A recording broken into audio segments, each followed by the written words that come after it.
Okay, this is me going over the differential equations stuff, and hopefully I made it clear we're only going to do example 3, 4, and 5.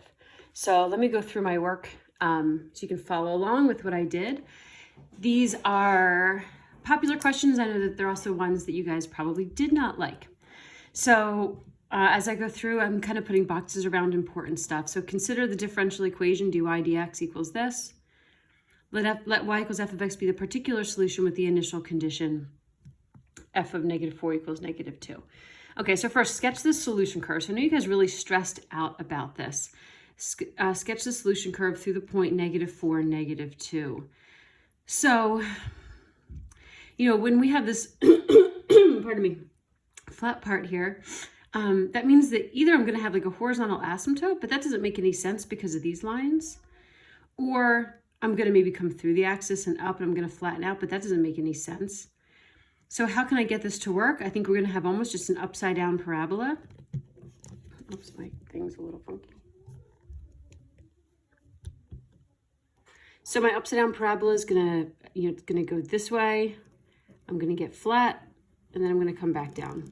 They're just looking for a sketch. They're just looking for a general idea. That picture kind of stinks, but that's the general idea.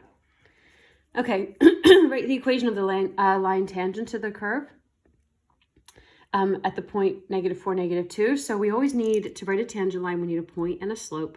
The point they give to us and the slope is the same thing as the derivative. So the slope is the same thing as dy dx. dy dx is given to us up here. So I'm going to just plug in the y, plug in the x. From the point, gives me the slope. I use that to make the equation of the line. You can leave it like that. You don't have to combine. You can just leave it spread out if you want. Until I got to part C that said use the equation of the tangent line to approximate f of -4.1. So when they want that, they're not asking you to find the value of the curve evaluated at -4.1. They want you to use the tangent line. So literally take the tangent line that you found in A, and I distributed and added this is a +2, so I subtracted 2 from both sides. Oh crap, did I do that wrong? I did not check my answers because they didn't have the answer sheet for this. Let me just see if I did that wrong for a second. This is going to be +4. Yeah, crap. Oh well, not a big deal. You can fix that now. So if I were to take this equation of the line, this would be y + 2 equals x + 4. So y equals x + 2.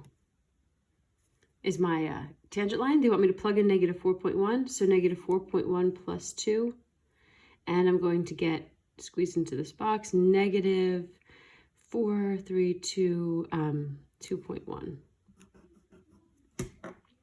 So far we're pretty easy. Now part D is they love this question, find the particular solution to the given differential equation.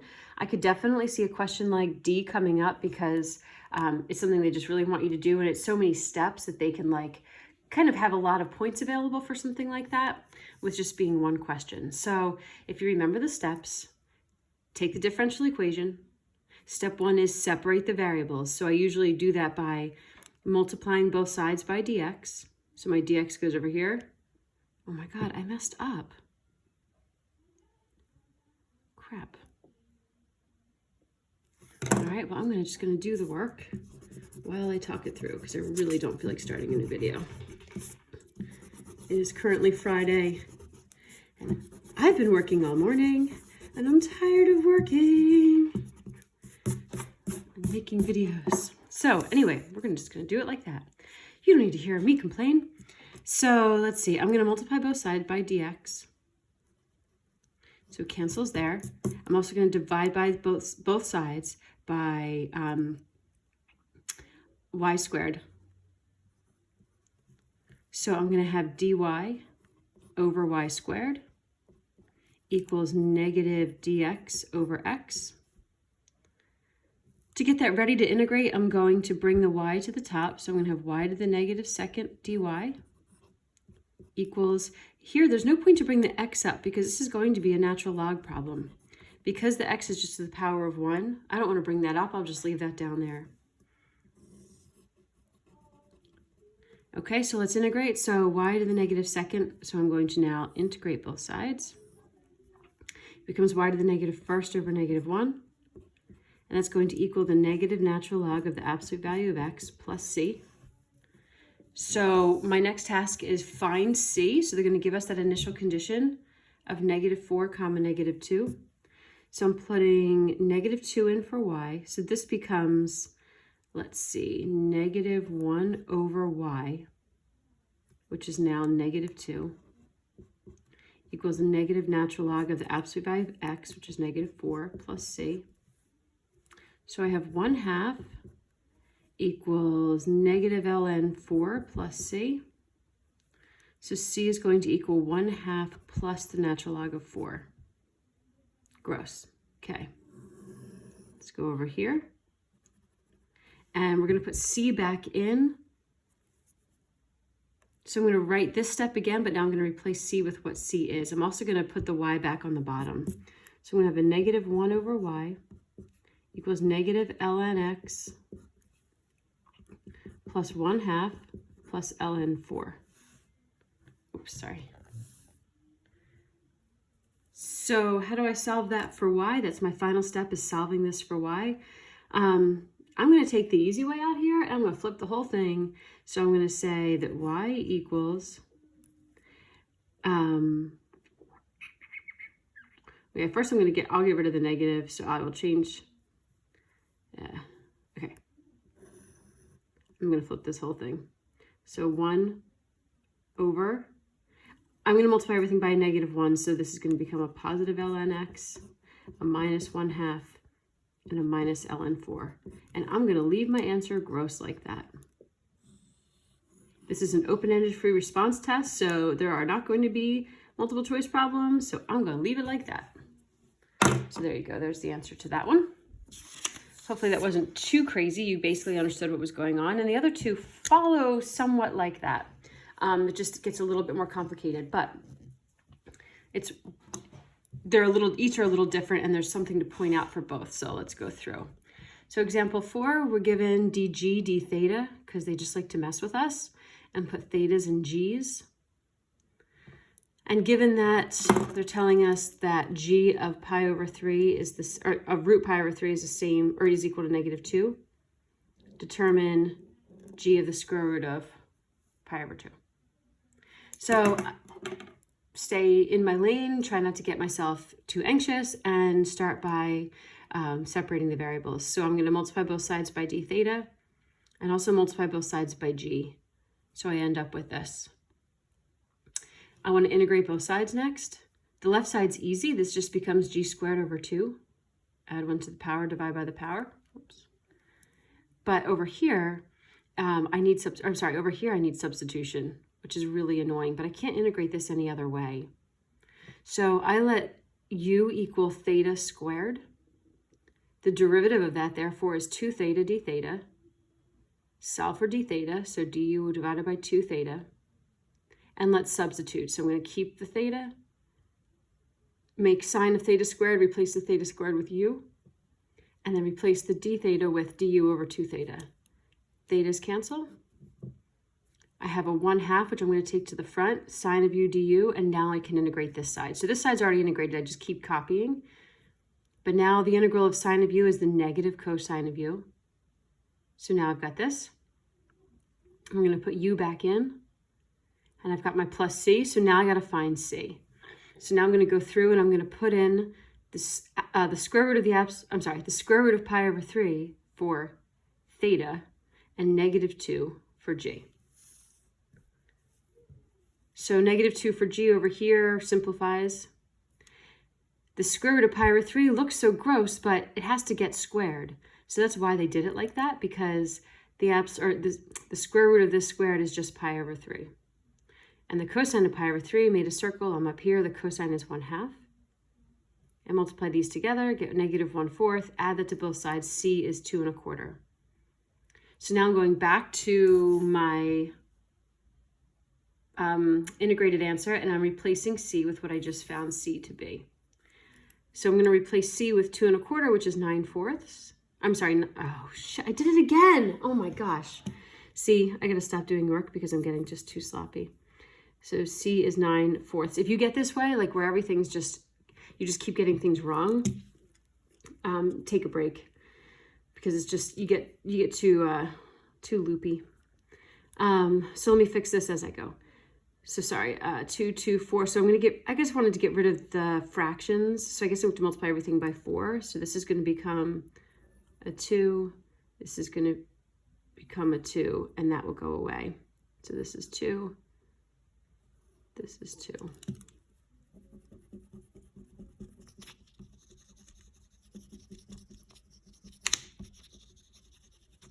You know, it's like when you're playing sports, and I know I like sports analogies with math, but I think it like applies.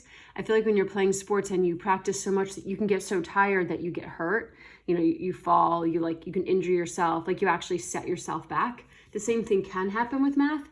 Now, I kind of I bet a lot of you are not at that point, but maybe you're not doing enough work. But a lot of people, if you're doing too much, like you have to give yourself a break, even if that means you don't master every concept. But you need to know where your limits are, and then put put limits up for yourself, because too much will just make you go crazy, and then you start making mistakes. It takes you twice as long.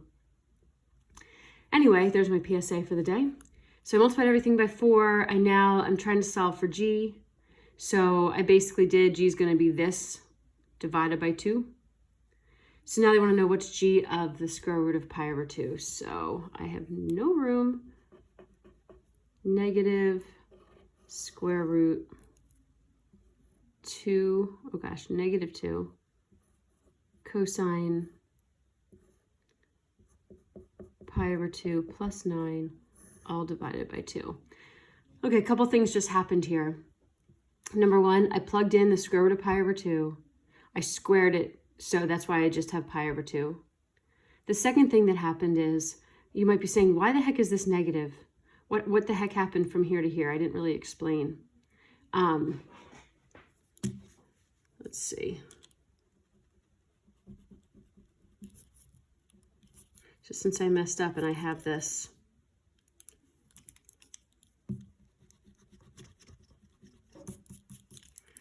okay, this g is squared. So technically I really should divide everything by 2 first. So g squared is going to be, when I divide by 2, negative cosine of theta squared plus 9 over 2. I'm square rooting that to get g by itself. Well, usually when I square root the g squared, I get g. Usually I have a plus or a minus. We talked about this really briefly in class. It's not actually a plus or a minus. I need to pick one. And what I do is I look at the solution, and since the point that they gave me is underneath the x-axis, has a y value that's negative, it means I'm supposed to actually pick the negative value here, not the positive value, which is a little bit crazy to think about. If you get that wrong, if that's the detail that you miss, do not worry about it. But that's why I'm picking the negative square root. I'm rewriting this over here. So the negative square root. So now I'm going to plug in.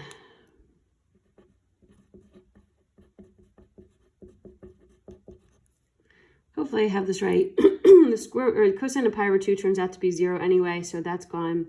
So I think I just have the negative square root of 9 over 2. That's what I say the answer is. Am I right? I don't know, but that's what we're going with. You get the idea, though. The idea is just, can you understand the work? All right, last one for today. This one has a little bit of a hitch in it, and I wanted to make sure I pointed that out. So there's two things that are weird about this. The 0.12 is on the graph of the solution curve to the differential equation. So basically they're just saying if I separate the variables and I integrate this, the way to find c is to use this 0.12. So that's what they're telling me really to do first. Then they're saying some other stuff, and I'll get to that in a minute. So first they're saying take this and let's solve it. So let's separate the variables. Let's get the dx up with this guy, and then we're going to get this down with the dy. So I'm here. So I need to integrate both sides. The integral of the right side is super easy. X becomes x squared over 2, 2 becomes 2x. We put the plus c. But the integral of this side, well, the power of y is just 1. So the integral of that side is just the natural log of 3 minus y. But the problem is I have a coefficient in front of this y that's not just a 1. usually when I do natural logs, when I have the integral of like 1 over x, and the answer is the natural log of x, or even the integral of 1 over x plus 3 would be the natural log of x plus 3. Notice how there's no number in front of x, so there's no like glitches to worry about. Well, if there's a coefficient in front of your variable that's not a positive 1, you have to divide by that coefficient.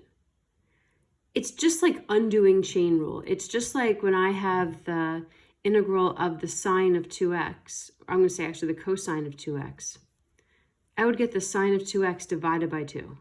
It's just like when I have the integral of e to the 3x. The answer is e to the 3x divided by 3. I'm just undoing that simple chain rule. I have a coefficient in front of the x. I have to divide by that. It's just undoing chain rule. But we don't really see it a whole lot with logs. But basically, if there's a log of something to the power, I'm sorry, if there's a fraction and on the bottom your variable has a power of 1, but the coefficient is not positive 1, the integral is going to be the natural log of the bottom divided by the coefficient in front of that variable. So anyway, I hope that that makes sense. If that doesn't, let me just give you one other. What if I said, like, what's the integral of 1 over 2x minus 5? That would be the natural log of 2x minus 5 divided by 2. Right, that's how that works.